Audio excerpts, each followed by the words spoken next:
Let's see what are the different processes to reduce a metal oxide to get metal. More importantly, let's continue learning about how to extract pure metals from their ores. And we saw that these were the 4 steps. And we already talked about the step number 1 and 2. Basically, first is enrichment of the ores.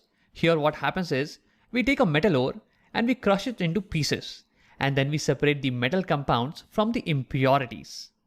Now, if the metal compound was a metal sulfide or a metal carbonate, then first of all, we need to convert it into metal oxide because it's easier to get the metal out from an oxide. And this is what happens in the second step.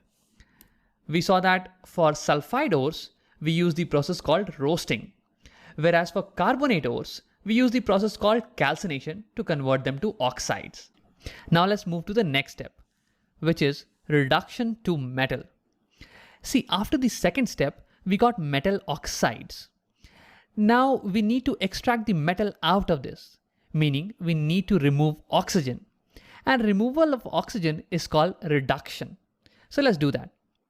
So for example, if we have oxides of metal that are less reactive, for example, mercuric oxide and silver oxide. From the reactivity series, you might recall that these metals were somewhere towards the bottom. See, mercury and silver. So that's why they are less reactive. So their oxides are not going to be very stable. And to get the metal out of them, we will only need to heat them. Just from the heat energy, these compounds, they decompose and finally we get the metal and oxygen is given out. So the oxides of low reactive metals, they just need to be heated and they get reduced to their metals. Now let's talk about the oxides of medium reactive metals, such as zinc, manganese, and iron. All of these are somewhere in the middle of reactivity series, and that's why they are medium reactive. Now we can't reduce them just by heating. We reduce them by displacement reaction. We react these metal oxides with a more reactive element. A more reactive element will displace a less reactive one from its compound. That's what is displacement reaction, right? So zinc oxide is reacted with carbon. Carbon is above zinc and is more reactive. It will displace zinc and form carbon monoxide. So this is how the reaction goes. Carbon is a very good reducing agent. It loves to snatch oxygen from different compounds like zinc oxide. And we get zinc metal reduced. Now in case of manganese dioxide, we react this with aluminium. Aluminium is above manganese and more reactive. It will displace manganese and reduce it. And this is how we get manganese metal. In fact, there is so much heat being given out in this reaction that the manganese metal being generated is made in liquid form. Similarly, in the case of iron oxide, we react this with aluminium. And this reduces the iron oxide to iron. And in this case also a lot of heat is given out, which melts the iron being generated and makes it in liquid form. This reaction is commonly used for the welding of iron equipments, such as in the welding of iron railway tracks. And since this is commonly used, we give it a name. We call this thermite reaction. Okay, so far we have seen how to reduce low reactive and medium reactive metals. Now let's look at how to reduce high reactive metals. For example, sodium, calcium, magnesium, and aluminium. So see, these metals are very reactive. So their compounds are also going to be very stable, very strongly bonded. And it would not be easy to break them apart or reduce them by just heating or by using carbon or other metals. For this, we take the help of electricity.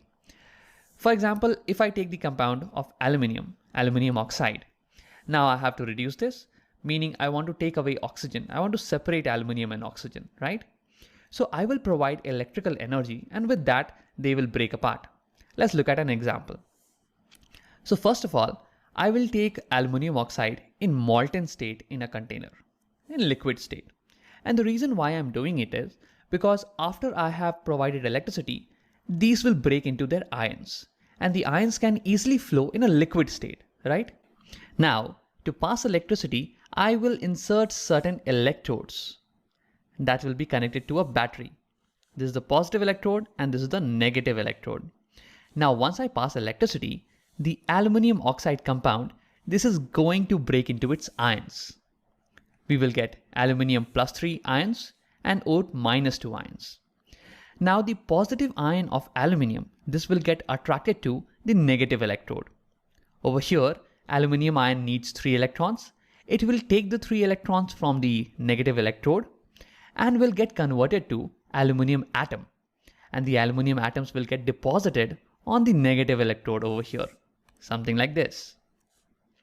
Similarly, the negative ion of oxygen will now get attracted to the positive electrode. Opposite attract, right? So once it comes over here, it will deposit the extra electrons that it has and then will combine with other oxygen atoms to form O2 molecule. And these oxygen molecules will bubble out of the solution. So this is how, by passing electricity, we can reduce the aluminium compound into aluminium and oxygen. Now let me give you one more example. This time, let's take the compound of sodium. Sodium chloride. Now we will also pass electricity to reduce this. Now first of all, I will have to take sodium chloride in its molten state, in its liquid state. And then when I pass electricity, this compound is going to dissociate into its ions. I will get sodium plus ion and chlorine minus ion. Now the positive ion of sodium will get attracted to the negative electrode, also called as the cathode. Here, the sodium plus ion will receive an electron and will become sodium atom. Now these sodium atoms are going to be deposited on the cathode. Now the chlorine minus ion, they will get attracted towards the positive electrode called the anode. And over here, chlorine ions, they are going to lose their extra electron and become chlorine atom. But see, chlorine atoms are not stable, right? So basically, there are 2 chlorine ions and they both together lose their electrons and become chlorine molecules, Cl2. And we get 2 electrons over here. So to reduce the compounds of high reactive metals, we use electricity. And that's why this process is called electrolytic reduction. So okay, let me give you a quick overview. To reduce metals, we use heating for reducing the compounds of low reactive metal. We take the help of displacement reaction or reducing agents to reduce the compounds of medium reactive metals. And we use electrolytic reduction to reduce the compounds of high reactive metals. So far, we have got our metal out of the metal ore. We started with enrichment of the ore, where we separated the metal compound from the impurities. Then we converted this metal compound into metal oxide. And then we reduced the metal oxide to get the metal. But this metal is still not 99.99% pure. It still has some impurities, some chemicals that we need to get rid of. And for this, we will have to refine the metal to get pure metal. We talk about the steps of refining in a separate video.